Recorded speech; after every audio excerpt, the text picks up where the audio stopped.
Allez, bonjour à tous, j'espère que vous allez bien. Aujourd'hui, analyse du marché, on verra BTC Ether, on verra l'order flow, la Bitcoin dominance et l'indice du dollar. Toujours dans cette faible volatilité sur le BTC, bon ça fait un moment mais on se fait chier, On a eu ce mouvement baissier qui nous a permis d'avoir un peu de volatilité quand même, moins 3, moins 4%, ok. Mais voilà, depuis ça fait un moment là, depuis un peu plus d'un mois, on est dans une faible volat et on accumule à l'heure actuelle, on verra sur l'order flow, pas mal d'acheteurs et de vendeurs, donc on peut s'attendre à un gros mouvement. Voilà, ici on est en train de consolider sous résistance, on s'est fait rejeter pour le moment. Moi à l'heure actuelle, je vois rien de bullish tant qu'on ne repasse pas au-dessus de ce niveau-là. Si on fait ça, ça change pas. Mon scénario ne change pas. Notre tendance primaire weekly reste haussière, d'accord, avec des creux et des sommets de plus en plus hauts. Maintenant ici en daily, on est dans une phase où on se fait rejeter sur résistance. Et ce que j'aimerais voir ici, c'est une réintégration de ce niveau-là. Maintenant, sur du court terme, il y a des opportunités et on va le voir. Ceux qui aiment bien trader la tendance, ici, qu'est-ce qu'on a? Hop, alors je vais quand même enlever, ça sera plus simple à voir pour le moment. On a une tendance qui est baissière, d'accord, sur du 4 heures, creux et sommet de plus en plus bas. On break out notre range à la baisse, on a une nette cassure, d'accord. Et voilà, on fait un pullback et on est sur résistance. Et ici, hop, au niveau de notre tunnel 1 heure, confluence point pivot daily et weekly, ça c'est le genre de setup parfait. Ça c'est parfait. J'adore avoir ce genre de confluence avec nos moyennes mobiles qui sont nos points de repère et un point pivot qui me permettent d'avoir une double confirmation de localisation, d'accord. Ça me permet d'avoir un niveau où j'estime que ce niveau sera difficile à franchir. Et ça, c'est de très bonnes confirmations pour chercher à short. En plus, on est sur résistance de notre précédent range ici, et voilà, ici on est globalement dans un range, ok, borne basse, borne haute, donc ici c'est une très bonne zone pour chercher à short. Donc voilà, tout ça c'est des opportunités de short. On a cross ici notre tunnel 1 heure est passé sous le 4 heures. C'est pas, c'est un signal clairement qui est bearish également. Et voilà, on se fait rejeter dans notre tunnel 1 heure. Donc moi, tant qu'on ne casse pas ce tunnel 1 heure, et qu'on n'a pas de l'acceptation au-dessus de ce range-là, on est toujours dans une tendance baissière. Voilà, on voit qu'on est, le tunnel 15 minutes, il est clairement plat. Ça nous indique qu'on est dans un range. Et ce range-là est assez visible. Donc voilà, faible volatilité. Les seules opportunités, selon moi, c'est de chercher à short quand on était ici. Et si on revient, à voir si on a une pattern, mais attention. Je le répète, mais plus une résistance est touchée, ou plus un support est touché, plus elle s'affaiblit. Donc ici c'est intéressant, ici aussi, attention, là déjà ça commence à faire pas mal, d'accord. Moi en général j'aime bien, short ou long les premières fois, les premières touches d'une zone intéressante, mais si on y revient plusieurs fois, ok, je vais commencer à me méfier, parce qu'on accumule pas mal de liquidités, Ici il y a des stops, ici il y a des stops, ici il y a des stops, ici il y a des stops, et ici il y a des stops. Plus tous ces vendeurs qui short, au bout d'un moment, ils ont plus de capital pour défendre ces zones de prix, voire ils se disent ok, je m'attendais à une continuation baissière, au final on ne casse pas, je sors de position. Donc voilà, c'est pour ça que plus une résistance, plus un support est touché, plus il a de chance de casser. Donc quand un range devient mature, on peut à la limite réduire ses entrées, quand on rentre en position, réduire sa taille de son capital. Quelqu'un qui trade un range, d'accord, donc il va chercher à long le bas de range et short le haut de range, au bout d'un moment il y aura une cassure, c'est sûr, le range il va pas rester 6 ans comme ça, surtout on est sur du 1 heure, d'accord, donc au bout d'un moment il va y avoir une cassure. À force qu'on touche, ça peut être intéressant de réduire son exposition, parce que voilà, le range est mature, on crée de la liquidité, et on peut s'attendre à une cassure. Donc voilà, méfiance. Pour moi ici on commence à être dans un range, 4 heures, on est sur un range 4 heures qui commence à être mature, et surtout on a très peu de volatilité sur les marchés. Ça sera un range avec beaucoup plus de volatilité, une amplitude de mouvement assez élevée, ou même on aurait un petit range dans un plus gros range, ok, pourquoi pas. Mais là, on est dans un petit bracket, c'est déjà bon, pour ceux qui trade les ranges, encore on est sur un écart de 1%, c'est pas terrible non plus, mais voilà. Moi, dans tous les cas, je ne chercherai pas à long, comme je dis, quand on est dans un range précédé par une tendance baissière, et ici on est dans une tendance baissière, ok. Voilà, dynamique de marché tout simplement, des creux, des sommets de plus en plus bas, ce range-là pour moi a plus de chances de casser à la baisse. Donc je ne chercherai pas à long le marché, sauf si, réintégration, pullback. Là, ok, pourquoi pas, ça peut se prendre, pullback sur cette résistance qui fera office de support, et confluence avec notre tunnel 4 heures. Là, ok, je cherche à long. Tant qu'on ne fait pas ça, je ne cherche pas à long, tout simplement. Donc voilà, sur le BTC, pas grand chose à dire, pas besoin de vous faire une analyse de 15 minutes. Voilà, on cherche des shorts sur le haut de range, en prenant en compte que c'est un niveau qui a été touché quand même pas mal de fois. Donc soit on cherche à short, ok, ou soit on cherche à long si on a une cassure et un pullback. Et après, si on a une continuation baissière, on continue à jouer dans le sens de la tendance en utilisant les moyennes mobiles pour avoir des points de repère efficaces, tout simplement.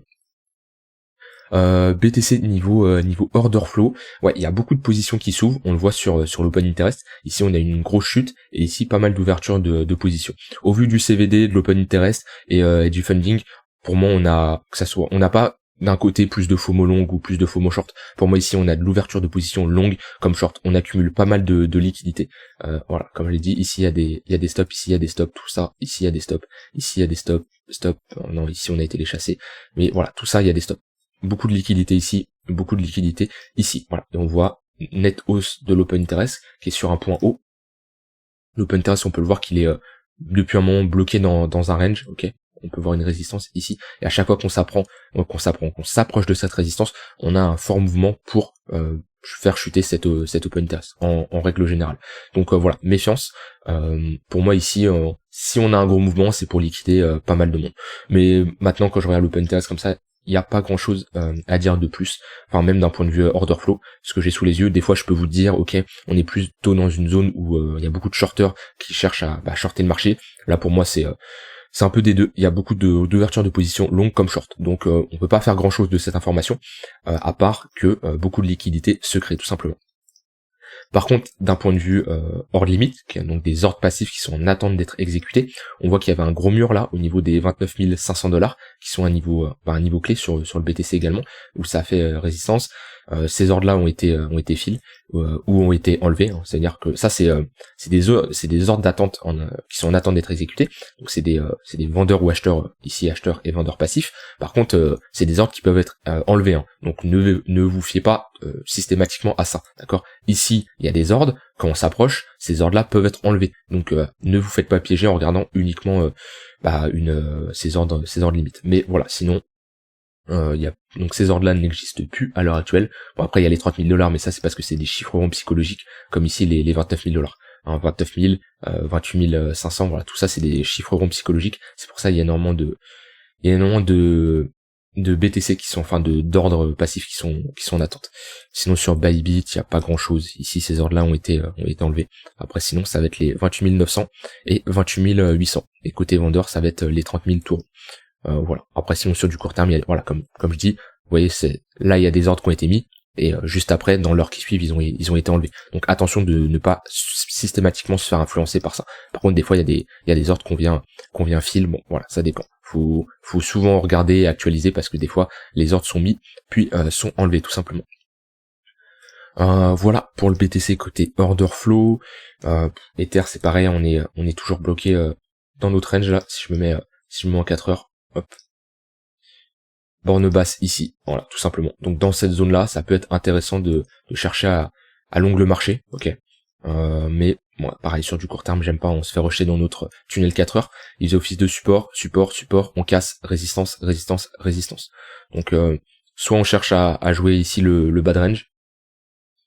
Ouais, on a un point pivot weekly ici. Soit on cherche à jouer le bad range avec une zone d'invalidation si on a une cassure de notre range, ou soit on attend une validation de cette structure. Ici on voit, hop, on était en dynamique baissière avec des creux et des sommets de plus en plus bas sur du 4 heures. Éventuellement ça serait bien qu'on ait une clôture au-dessus de ce niveau-là, on repasserait dans une tendance haussière, on casserait nos moyennes mobiles 4 heures et 1 heure, et ça serait plus intéressant de jouer dans le sens de la tendance. Donc là pour moi pas grand chose à faire, c'est compliqué de short vu qu'on s'approche d'un support. Long on n'est pas sur une très bonne zone non plus, j'attendrai d'avoir éventuellement une prise de liquidité, une réintégration, mais pareil sur Ethereum la charte fait volatilité, il y a pas grand chose à faire. Éventuellement si on revient chercher cette zone là, ça peut être également une zone intéressante à surveiller, mais on n'y est pas encore sur Ether.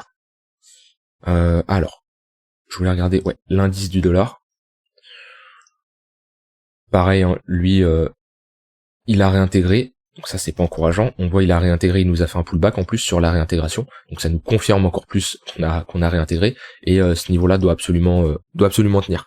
Voilà, on doit pas casser ce niveau-là, parce que si on commence à casser et s'affranchir de ces précédents sommets, bah là on est sur une fausse cassure, et ça serait vraiment pas beau de voir ça pour le marché des cryptos et le marché traditionnel. Donc là c'est vraiment l'ultime niveau qui doivent être maintenus par les vendeurs pour espérer avoir éventuellement une nouvelle poussée haussière sur les cryptos, parce que bah là ça serait pas encourageant. Comme je dis, c'est un peu la même charte que Chainlink, ok, où il a réintégré et on voit il a été recherché son haut de range. Là ça serait pas encourageant. Donc là c'est un gros niveau, on a notre ligne de coup de notre M ici, on est sur un gros niveau de résistance qui était en confluence avec notre ligne de coup de notre W ici. Voilà. Là, dites-vous, c'est une zone décisif. Il y avait pas mal d'acheteurs sûrement qui sont rentrés en position ici, qui ont clôturé leur position, c'est pour ça qu'on a eu un rejet, des acheteurs ici qui étaient rentrés, ils ont eu la tête sous l'eau, ceux qui sont pas fait stopper ou qui n'ont pas validé leur trade manuellement, et ben ils ont attendu d'être à break-even pour tout simplement sortir de leur trade. Donc c'est pour ça qu'on a ici une réaction vendeuse.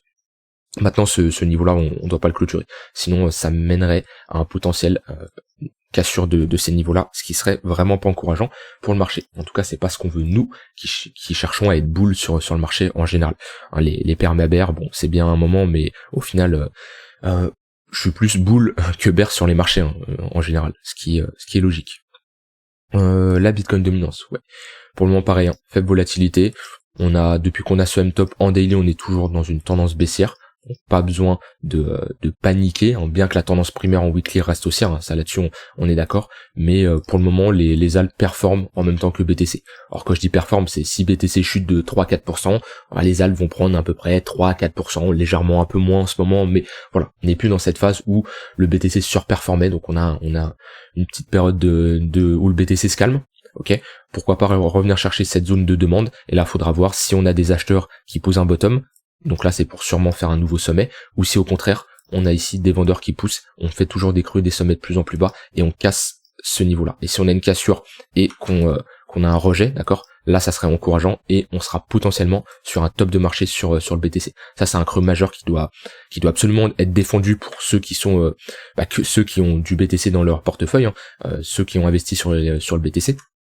Quand la Bitcoin dominance augmente, ça veut dire qu'il y a plus d'investisseurs sur le BTC, vu qu'on a le market cap qui augmente, d'accord. On a un soutien des acheteurs au niveau du BTC et le BTC est prêt du coup à surperformer les altcoins tout simplement. Et si on a une cassure de ce niveau-là, on aura un essoufflement et ça serait encourageant pour les altcoins. Voilà, pas grand chose à dire de plus pour le moment. Je ferai un update bien entendu si ça bouge. Pour le moment ça bouge pas. Donc profitez-en pour vous former, que ce soit en crypto ou ailleurs. Restez pas focus sur les charts 24 heures sur 24, ça sert à rien, surtout qu'on a un range comme ça d'une très faible volatilité, voilà, c'est vraiment pas terrible. N'hésitez pas dans le Discord, chaque jour, voilà, un jour un conseil, c'est le défi que je me suis donné pendant un an, où tous les jours je vais vous partager des conseils totalement gratuits en trading, en investissement, en crypto, sur l'argent, de manière générale. Ça peut vous apprendre pas mal de choses. Donc voilà, je vous souhaite une très bonne fin de journée, et on se retrouve demain pour une prochaine vidéo. Bye bye.